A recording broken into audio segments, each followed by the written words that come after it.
ఒకానొక టైంలో రాహు చేసిన పనికి శివుడు కోపంతో కీర్తిముఖుడు అనే రాక్షసుని సృష్టించి నువ్వు వెళ్లి రాహుని తినేసేమని ఆజ్ఞ ఇవ్వటం, రాహు వెళ్లి పరమేశ్వరుణ్ణి శరణు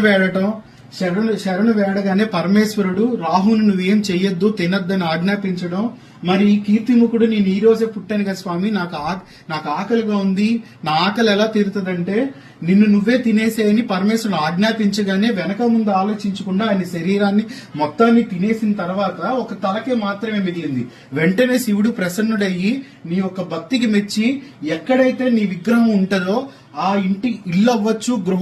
గృహం దేవాలయం ఏదైనా సరే మా అందరికన్నా ఎత్తులో నువ్వే ఉండి నువ్వు ఉన్న చోట కీర్తి ప్రతిష్టలకి, ధనానికి, ఆరోగ్యానికి ఎలాంటి లోటు ఉండదని చెప్పి ఆయన పరమేశ్వరుడు వరం ఇవ్వటం జరిగింది. సో ఈయన రాక్షసుడేనండి, కానీ ఈయన దైవత్వం, పరమేశ్వరుడు ఒక గొప్ప